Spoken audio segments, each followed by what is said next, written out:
Hi, today I'm going to talk to you about Module 6.2 called the Discussion Board of Course and Leadership and Professional Development.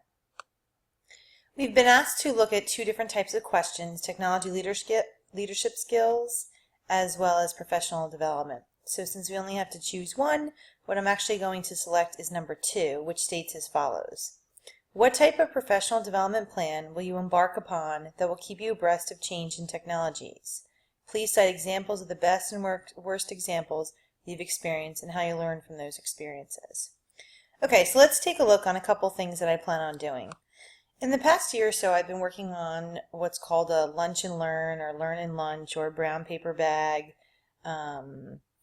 So the purpose of this is basically many times professionals don't have the time outside of their workday to go get PD, but in fact it can happen during the day. So based on New Jersey contracts, we are able to get professional development during our lunch hour. So this is also very common in higher education called lunch and learn or learning lunches or brown paper bag lunch, where you bring your lunch and then you communicate with various people within your school district about a certain topic, etc. So this is something that I would like to address once again with my school.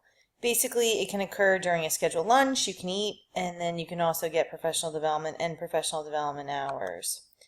So basically the purpose of a lunch and learn is really to allow others to be trained, to promote school community, so it's not just the faculty room where people are complaining, to provide professional development during school hours versus, opening up something after school and not many people attending. The participant is only required to do this on a voluntary basis, and then of course teachers develop ownership and pride of doing this, so more people are apt to participate. These are really conducted anywhere and everywhere, faculty room, computer labs, open spaces, an open classroom, etc. So it's pretty easy as far as what's going on there. And then the setup really happens with where can you be easily accessible, what room works best. It's nothing formal, it's actually less formal, and it's more about dialogue and really communicating. And then in advance, if they could give a kind of heads up on what's going to be talked about, that's greatly appreciated. And here, some things that topics can be discussed are, of course, the evaluation model, the ways to improve teaching practices, talk about pedagogy, content, and technology integration, hot topics in education or trends in education. We said the teacher evaluation previously, how to help a struggling learner. So for instance, say someone is not motivated within your class, maybe to collaborate and give ideas. And then to talk about new and state federal mandates that are either coming down or ways in which to improve them within the classroom environment. So here, that's one way professional development I'm hoping within my school is going to work. So instead of doing it outside or after school hours, which several don't attend, I'm hoping that's one way. So other ways I'd like to advance my professional development within technology as well as the content is to continue graduate level courses, which I'm currently enrolled in 2. And I hope to enroll again one more in the fall as well as one more in the spring, which gives me my professional development hours for the entire year. I'm also contemplating whether I should enroll in a doctorate program or not, because I have 2 master's degree and 1 unofficial master's, so I'm deciding whether I should do my doctorate. Attend webinars and online conferences. I personally like this because you can catch what's called an archive, and you're able to do your own learning anytime, anywhere, 24/7. Attend unconferences, and an unconference here is basically the concept of, instead of telling someone that they need to, learn this or this, the attendees are actually the participants and also the presenters. So you might be really good in Google Docs, and I might really be good on formative assessment, and here we're going to collaborate, and I'll put up a session and say, oh, I'll talk about this, oh, I'll talk about this. So it's really curating the learner of those that are the participants. Another thing about the unconferences that I find really interesting is the rule of 2 feet, which suggests if you're in a room that either doesn't apply to you, or you're not interested in it, or it's just not working out for you, you actually get up, you go and go to a different session. This also applies in the sense of you could have 2 workshops happening at the same time. So one person, you could go to the first person the first half of the session time and then leave and then attend the second half of the second session. Another thing that I'm a huge fan of for professional development is Twitter. This is probably where I get the #1 highest engaging professional development is Twitter. And the reason why is anything that's cutting edge or right off the news press, such as a social media site called Periscope. One day when I was flipping through Twitter, I found it, and it's been a beautiful thing ever since. And the next thing, which is Voxer. Voxer's been pretty much talked about here in South Jersey, but I'm not sure if it's aware in Northern Jersey, but it's really a walkie-talkie text message.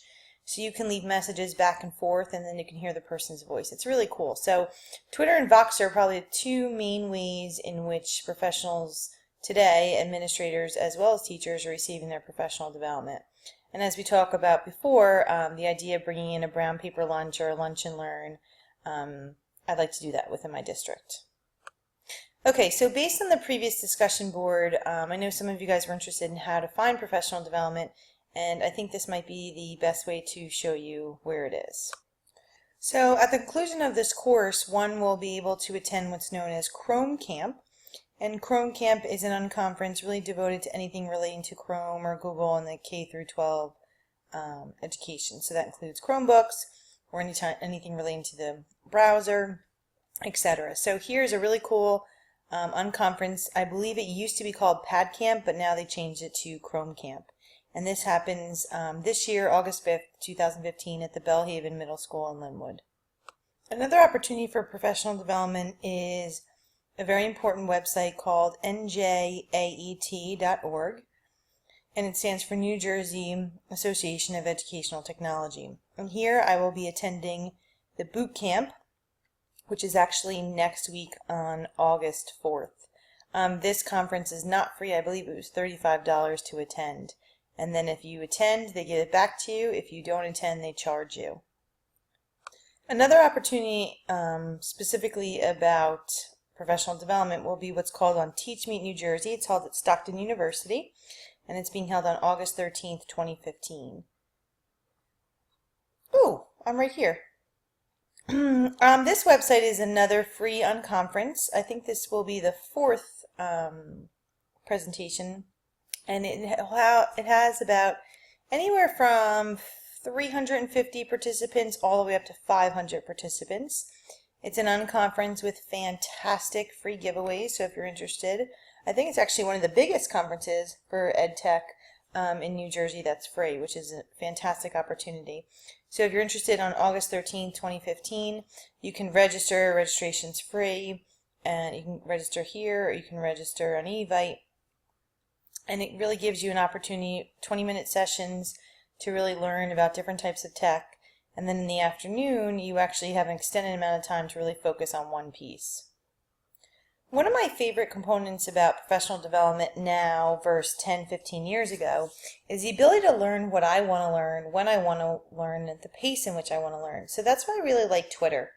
Twitter gives me the opportunity when I have 2-3 minutes, I can jump on, I can kind of lurk, and lurk suggests means you can follow a hashtag without being visible to other people, or you can participate in a hashtag and really share and collaborate ideas.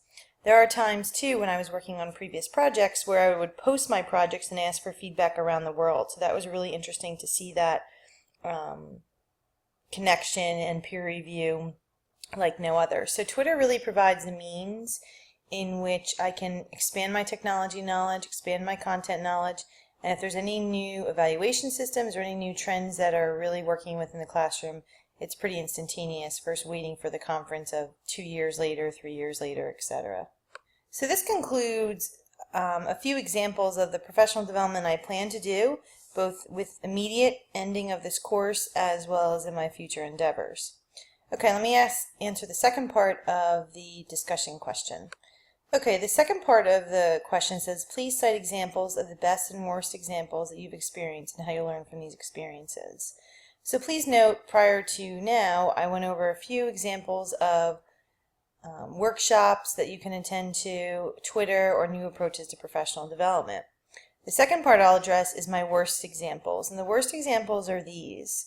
First, when I attend a workshop, and the workshop has no relevance, but yet I'm forced to be there. Or perhaps I'm at a workshop and I already know how to do something. So I really don't like to be forced in learning anything particular. I rather learn it on my own time and when I'm ready, and I don't want to waste my time in learning something that I already know. So my suggestion for anyone listening to this, or perhaps in the educational field, is really for the learner to customize his or her learning and not for someone outside to say, oh, you need to do this or you need to do this.